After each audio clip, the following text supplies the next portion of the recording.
more, and we're gonna go right into the business committee meeting. Go to action items reviewed for regular board meeting on August 21st. Number one, approval of monthly disbursements. Yes, sir. Good evening, Mr. Ellis. Producers, board members, and just not in the audience. The Division of Finance presented through all of the disbursements for the month of July. I don't know if at this point you have any questions on those disbursements. No questions. We move on to item two, approval of budget amendments. Yes, sir. The Division of Finance is bringing 3 budget amendments to your consideration. The first one is we're recognizing $2 million more in revenues. The main revenue being delinquent taxes of $800,000 more. We're going to line item them through different functions, all in payroll line items. One is the JJAEP, just to make sure we finish the year with a positive balance there. And this will have a zero effect on fund balance.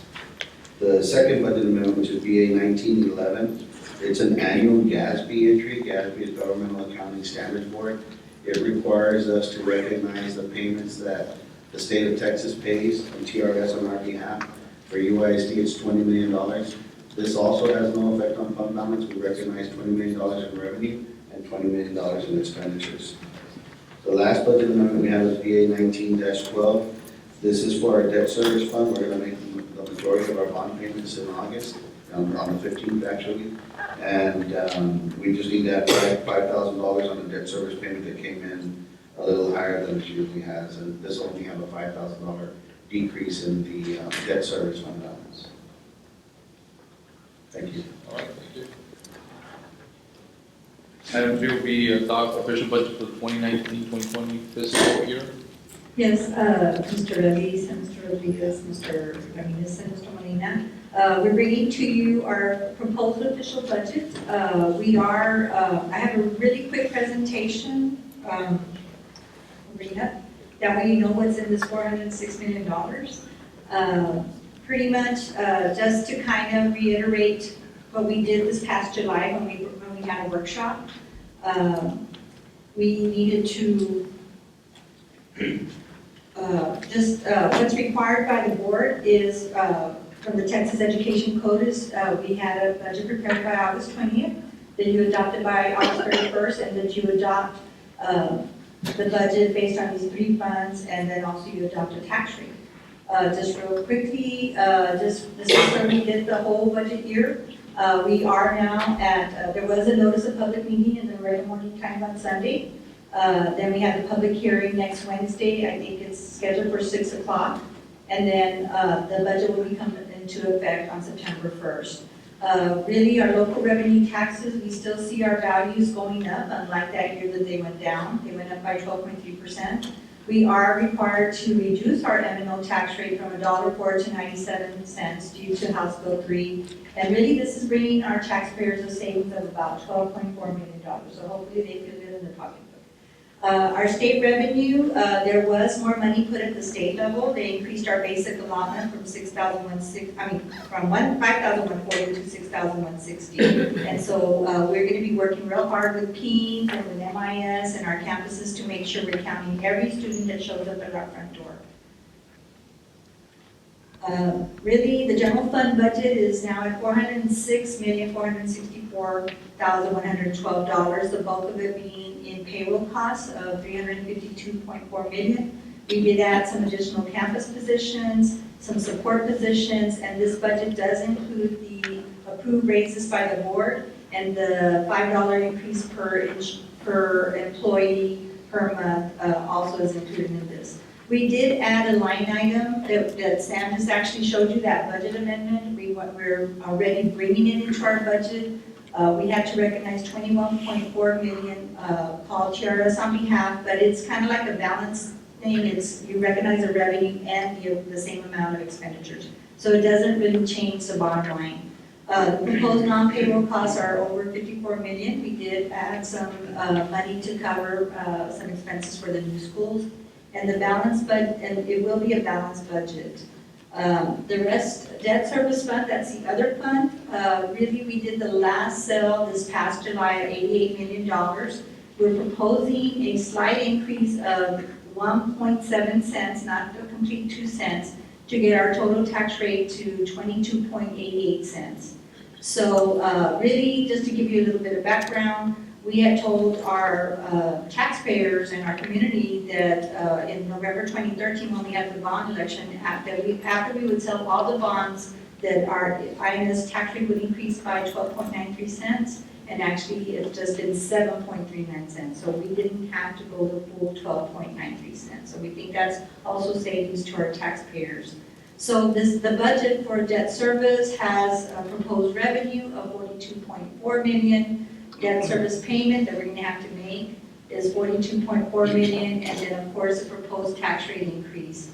And of course we're going to renew a balanced budget. And then for child nutrition, that's another fund that you have to adopt a budget for. Our proposed revenue there is 28.5 million. Our projected expenditures is the same amount, 28.5 million. We also incorporated the raises that y'all approved last month. They're incorporated for this staff as well in their budget, and they are bringing to you a balanced budget as well. This is just a House bill requirement, and I'm going to just go real quickly down to the bottom line.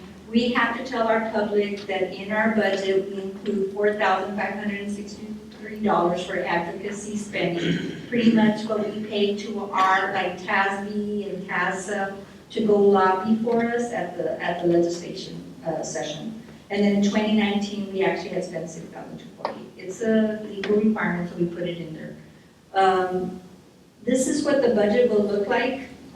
In total, it's over 477.4 million, but it consists of those three funds that I just presented to you. And then for the rest of the summer, just to let you know that our proposed total tax rate is lower than our rollback total tax rate. It's at $19.8840. Again, we'll hold a public hearing before the board meeting next week, and then within the board meeting, we will have this item for you to vote on, and also the tax rate will be in the agenda as well. So that's it for the adoption of the budget. All right, thank you very much. Thank you. All right, so item 4, resolution to adopt 2019 tax rate. This is the resolution we're going to bring to you next week, and I think it'll be as an individual item. Yes. And it has the tax rates that we're proposing that I just mentioned, the 97 cents for M&O, the local maintenance fund, and the 22.8840 rate for debt service. And so this will be read into the minutes next week. Yes. Right.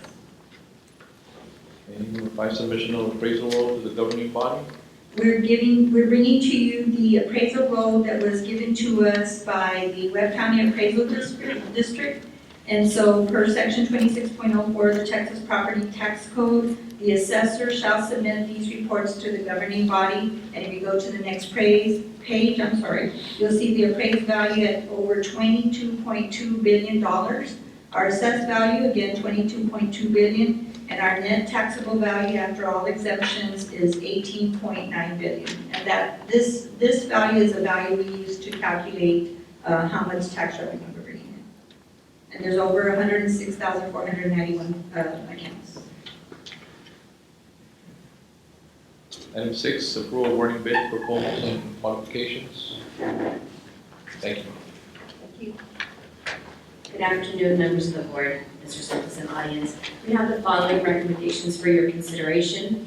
RFP 009-2019 printing services to the vendors listed. RFP 010-2019 nurse equipment and supplies to the vendors listed. CSP 026-2019 job order contract for district-wide construction and general maintenance projects to the contractors listed. RFP 021-2019 SAT Math College Readiness Workbooks to the 2 vendors listed. RFP 029-2019 HVAC System Testing, Adjustment, and Balancing Services district-wide to the vendors listed. RFP 031-2019 Band Equipment to the vendors listed. RFP 032-2019 Mariachi Uniforms, Equipment, Supplies, and Sheet Music to the recommended vendors listed. RFP 033-2019, cheerleading and dance equipment, supplies, and accessories to the vendors listed. RFP 034-2019, instrument repairs to the vendors listed. RFP 035-2019, band supplies to the vendors listed.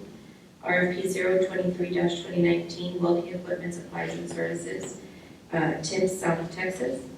RFP 024-2019, hardware supplies to the vendors listed. RFP 028-2019, irrigation parts and supplies to the vendors listed. RFP 030-2019, tires to the vendors listed. We also have 18 other RFP renewals for your consideration. All right. Thank you. Question? Thank you. Item 7, approve request from board members and emergency support trustees, discretionary funds for various projects and campuses. Mr. President, sir, there are no additional requests at this time. Thank you. Item 8, approval appraisers for the 2019-2020 school year. Members of the board, Mr. Santos, ladies and gentlemen, this particular item for your consideration and subsequent approval, simply recommending 178 certified appraisers to work with our approximately 3,000 teachers in the district to meet the requirement of state law to appraise teachers under the adopted instrument that we have called T-Test. Thank you, sir. Number 9, approval of second and final reading of policy CCA local revenue sources, bond issues. This is the second and final reading for a local revenue policy, CCA local. It kind of just gives us an outline of really everything we've been doing these past years. TASB has reviewed it. We made the changes that they recommended, and our bond council has reviewed it as well. So this is the second and final reading. Thank you. Thank you. I believe item 10, 11, 12, we went over on the instructionals, the first and final reading of BED local, and then the approval of revisions to operating procedures and for multi-hazard emergency operations. So we'll move on to item B, informational items, the monthly financial report. Hello. Our superintendent's monthly financial report is presented there as of July 31st. You'll see our cash investment balance of over $126.6 million. But just like Sam mentioned, we do have a big payment due on August 15th, which is 2 days from today. And it'll come out of debt service fund. But we also will be receiving our $88 million of funds that we sold this past July.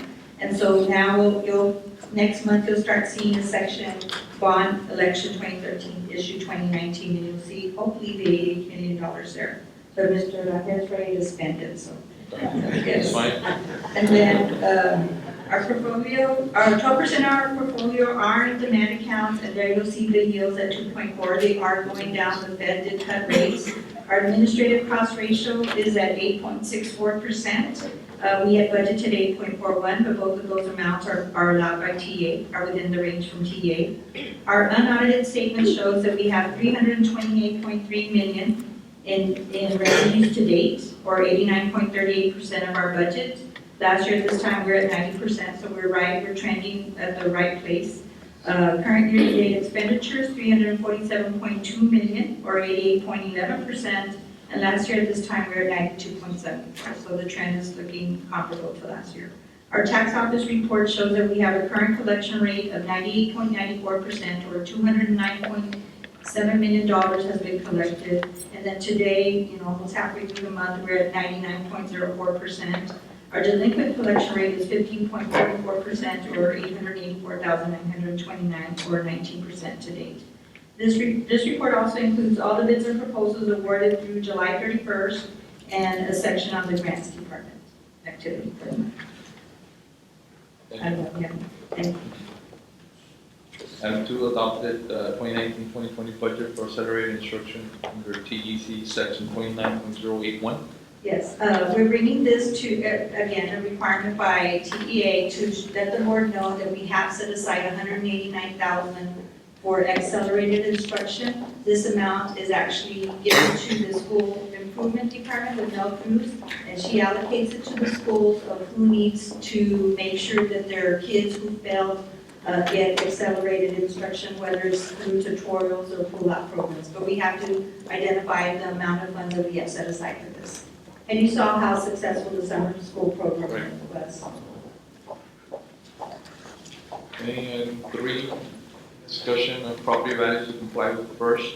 Again, This is a requirement by TEA. They've added an indicator to our first program. It's called, I don't know what it's called. Oh, board discussion of property values.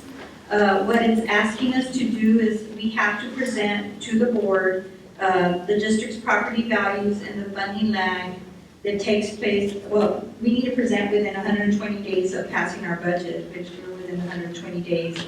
And just to let you know, under old state funding law, a district would use prior year values for state funding, but use current year values for tax collections, creating in some situations a funding lag, what they call the lag.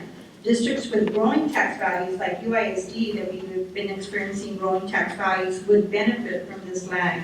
Unfortunately, House Bill 3 has removed this benefit for UISD, and if you see some numbers here, in 17-18, that lag actually brought us $8.8 million more in revenue, and then in 18-19, that lag also brought us $10 million.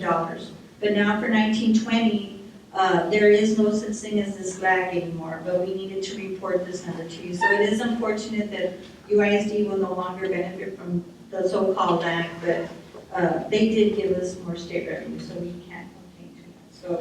So anyway, I had to go on record that I presented to the board. Right, so- okay, that's fine. Okay, thank you. Appreciate the So information. then, before we adjourn, sir, Yes, sir. obviously, I'd like to recognize Mr. Cavalli, who is with us today. I know he's missed a couple of meetings, and I want to welcome you back, Mr. Cavalli. Thank you. I'd like to thank everybody, all the phone calls and the prayers, I'm doing well, I'm back, and thank you all. God bless you all.